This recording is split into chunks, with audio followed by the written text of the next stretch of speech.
let's turn the clock back a little bit and talk a little bit how you came of age in the sport of football and how you ended up where you are today. And I want you to take me back, Taj, to your senior year at Phoebus High School in Hampton, Virginia.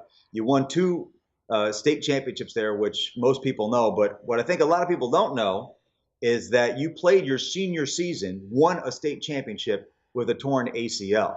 And I just want to know how the heck that's possible, because usually we think of a torn ACL, somebody is out for quite some time, and it takes them a long time to come back. Just, I mean, you got Derrick Rose won't even play in a game, and here you are on a torn ACL, winning a state championship. What happened there?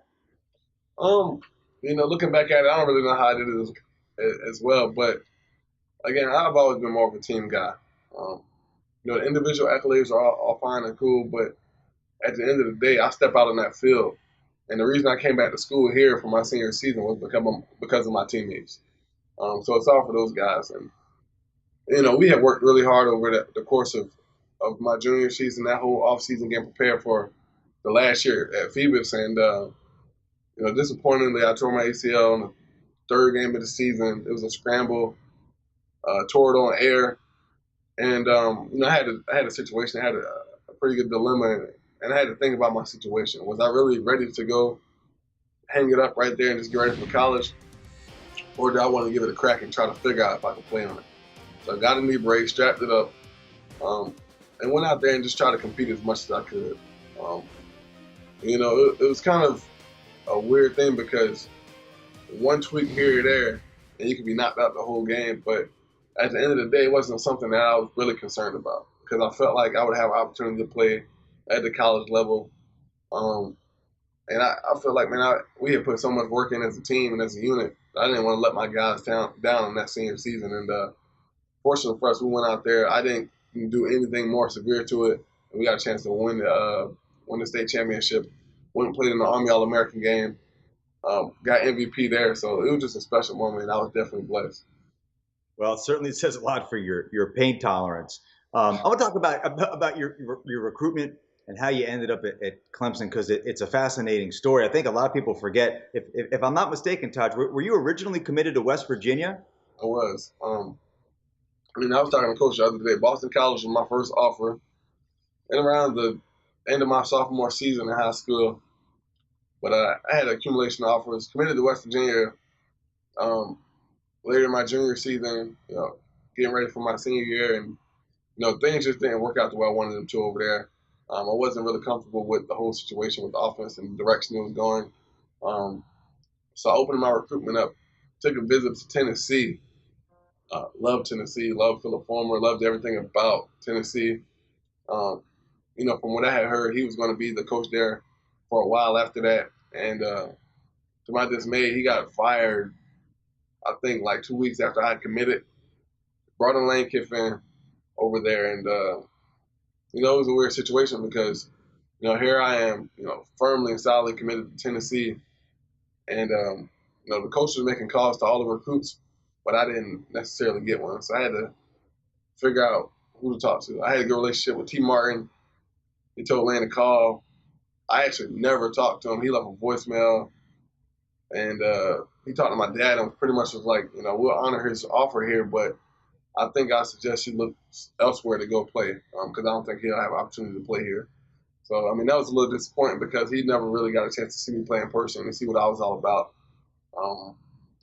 So I opened up my recruitment again. Was down in Ohio State and Oregon. Coach Tressel and Coach Chip Kelly are some of the best out there. Mike Bellotti did a great job recruiting me over there as well. And, here comes Clemson rolling along at the end. I had told myself I wasn't going on any more visits. Bill Schneider had called from K-State and, was trying to get me to come out of Manhattan, Kansas. And, somehow or another, Clemson kind of slipped in there, got a chance to meet with Coach Sweeney. And his impression made such a distinct feeling on my family, just such a presence that he had when he stepped in that building. And, the biggest thing for me is I felt like I had an opportunity to help him do something special.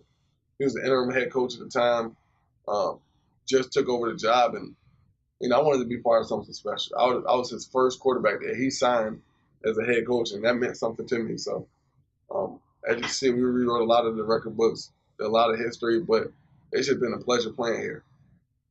Well, I mean, you're talking about, you got Jim Tressel and you got Chip Kelly, two extremely established coaches. And here's a guy who, I guess at the time he had coached one game for Clemson, but was a total unknown guy. I mean, that's a remarkable leap of faith that you took. And I'm just curious if you talk a little more about what it was about Dabo that made you want to sign with him, and what is it about the way that he coaches you that seems to be working so well?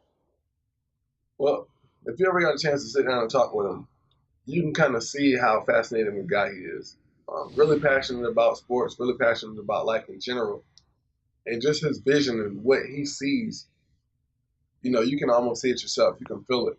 And since I've been a part of the program, man, everything that he said actually came to life. And when I talk to him, and the way he coaches me is all about humility, and that's something that I had the opportunity to be blessed with all my coaches growing up in life.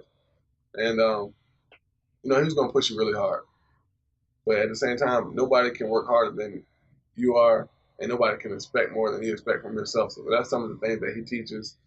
And one of the things he tells us all the time is the best is the standard. When you step out on that field, whenever you step in these film room and these meetings, you're fully engaged, you're fully committed, and it's all about Clemson. It's all about the focus that you put into it. So I mean, the football was a big part about it, but I felt like I could grow as a person and as a man in general. And I finally kind of figured out what he was talking about all along from freshman year to now. And that's been just the biggest thing for him. And it's just been awesome playing for him.